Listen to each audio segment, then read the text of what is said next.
नमस्कार बंधुरा आमी आज के तुम्हादेरके पॉप्सिकल आइसक्रीम मोल्डर स्टिक के मैंगो आइसक्रीम करे देखाबो।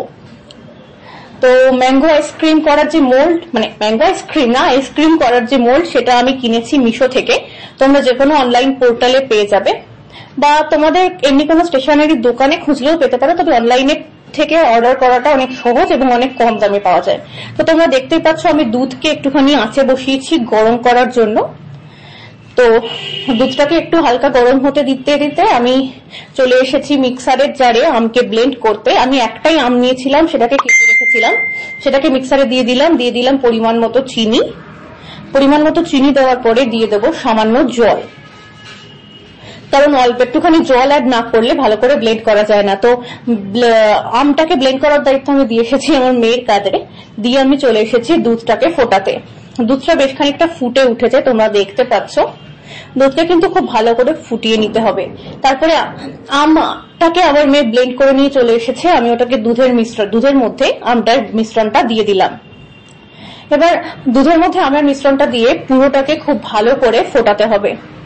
আসলে মিক্সির বড় জারে ঘাঁটিয়েছিলাম বলে আমটা কয়েকটা একটু দানা দানা রয়ে গেছে, তো সেগুলোর ব্যবস্থা আমি হাতা দিয়ে নাড়তে নাড়তেই করে নেব।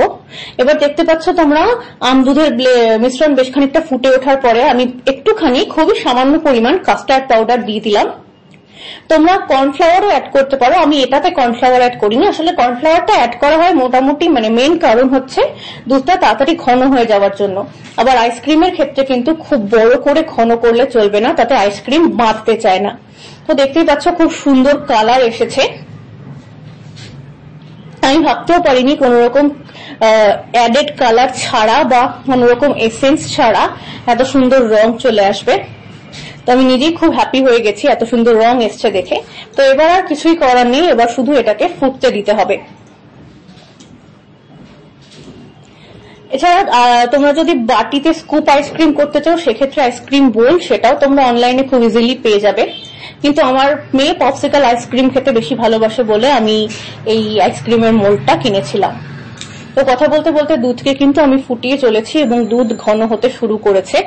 আরো একটু ফুটিয়ে নেব, কারণ ফোটাটাও কিন্তু দরকার। হ্যাঁ, একেবারে ফুটিয়ে ঘন করলে ফেললে চলবে না, কিন্তু যতটুকু ফোটার প্রয়োজন ততটুকু তো তোমাদেরকে বা আমাদের যারাই আমরা বানাবো না কেন তাদেরকে ফোটাতেই হবে। তো এবার ম্যাঙ্গোটার দুধটা পুরো ফুটে গিয়েছে। আমি একটা পাত্রে ট্রান্সফার করে সেটাকে বেশ খানিকক্ষণ ঠান্ডা করতে দিয়েছিলাম পাখার হাওয়ায় নর্মাল টেম্পারেচারে। তো সেটা খানিক ঠান্ডা হওয়ার পরে আমি আইসক্রিম মোল্ডের ভেতরে হাতা দিয়ে দিয়ে পুরো লিকুইডটাকে দিয়ে দিচ্ছি। এটা পরিমাণে অনেকটা বেশি হয়েছিল বলে আমি দুটো স্লট কিনেছিলাম আইসক্রিম মোল্ডের। দুটো পুরোটা না লাগলেও দুটো স্লটই আমাকে নামাতে হয়েছে। আমি প্রথমে একটা নিয়েছিলাম, ভেবেছিলাম বুঝি হয়ে যাবে, কিন্তু সেটা হয়নি। তো দেখতেই পাচ্ছ আমি হাতা দিয়ে একটা একটা করে ফুলফিল করে দিচ্ছি। তো এইভাবে পুরোটাকে যতটা সম্ভব ততটা পুরোটাই ফুলফিল করবে। তো তারপরে আমি তোমাদেরকে 12 ঘন্টা পরে দেখাচ্ছি কি সুন্দর আইসক্রিম হয়েছে। তো বন্ধুরা, আমার এই mango ice cream, milk mango ice cream তোমাদের কেমন লাগলো অবশ্যই আমাকে কমেন্ট করে জানিও। নিজেরা এই গরমে বাড়িতে অবশ্যই বানিও, কারণ এই সবই এখন মেন খাদ্য তালিকার মধ্যে পড়ে। ততক্ষণ ভালো থেকো, সুস্থ থেকো, ধন্যবাদ।